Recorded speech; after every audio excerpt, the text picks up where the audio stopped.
Je vais mélanger mon paquet de cartes et je vais te montrer quand même que toutes les cartes sont bien différentes. Voilà, on est à peu près bon.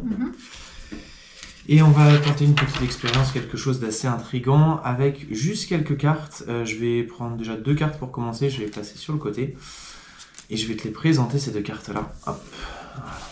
Alors, est-ce que tu as une idée de cartes que ça peut être? Aucune idée. Ces 2 cartes noires, ce sont 2 figures noires, ce sont finalement ni plus ni moins que le roi de pique et le roi de trèfle. Ces 2 cartes, je vais les utiliser dans un instant, mais pour l'instant, je les laisse sur le côté. On y reviendra après. D'abord, j'aimerais te faire choisir une carte dans le paquet. Alors, tu vas me dire stop quand tu veux. Stop. Ici, je te montre la carte, je ne regarde pas. Elle te plaît ou tu veux changer? C'est bon? Non, c'est bien. On est bon? Alors, je vais venir la perdre dans le paquet, qu'on va venir mélanger comme ça. Et je vais évidemment tenter de retrouver ta carte. D'accord?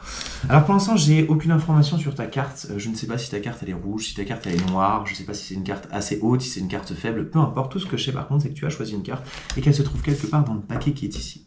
Alors regarde bien, ce petit mouvement me permet de faire apparaître une carte entre les 2 rois noirs. Et cette carte, se pourrait-il que ça soit ta carte?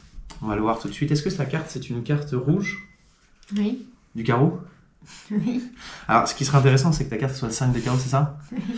Alors, c'est marrant, le 5 de carreau est vraiment arrivé entre les 2 rois noirs, mais il n'a rien à faire là. Il n'a rien à faire là, et donc du coup, forcément, je vais le prendre et je vais le remettre quelque part, plus ou moins, au milieu du paquet. Alors, pour l'instant, il n'est pas perdu, mais on va s'empresser de le perdre. Voilà, je vais le faire comme ça. Et l'idée, c'est de faire montrer le même mouvement, mais au ralenti. Regardez bien, je fais juste ce petit mouvement-là, je prends une carte qui ne se voit pas, et au moment où j'attrape mes 2 rois noirs, il y a une carte qui vient se glisser entre mes 2 rois noirs. Et cette carte, ce qui serait intéressant, c'est qu'encore une fois, eh bien, on est voilà, juste ici, notre 5 de carreau. C'est marrant, hein? Alors, on va continuer encore une fois, toujours avec le 5 de carreau et mes 2 rois noirs. L'idée, tu l'as compris, c'est donc d'utiliser ce 5 de carreau, de venir le perdre dans le jeu et de finalement le ramener en sandwich entre mes 2 cartes noires qui sont les 2 rois noirs. Mais ça, c'est la finalité. D'abord, ce qu'il faut faire, évidemment, c'est venir perdre la carte que tu as choisie. Alors, quand je dis perdre, c'est réellement, hein, c'est pas simplement la laisser au-dessus, on va venir la mettre quelque part plus ou moins au milieu du jeu.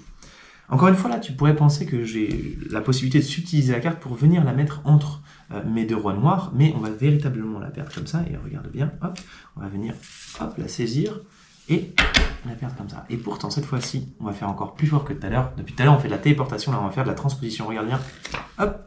Ici dans mes mains maintenant, j'ai plus qu'une seule carte et c'est la carte que tu as choisie. Les 2 rois noirs ont disparu. On va essayer d'aller plus loin encore une fois, on va essayer de retrouver ces 2 rois noirs. Pour ça, je vais prendre le 5 de carreau et je vais venir le récupérer d'une manière particulière, assez visible, ou plutôt assez invisible, puisque l'idée c'est vraiment de venir le récupérer de manière invisible dans la main, pour ensuite le remettre quelque part, au milieu du jeu, face visible, et à ce moment-là, on le revoit apparaître plus ou moins au milieu du paquet. Et bien face visible. Mais il n'est pas exactement au milieu du paquet. Tu sais pourquoi? Non. Parce qu'il va toujours systématiquement chercher les 2 rois noirs.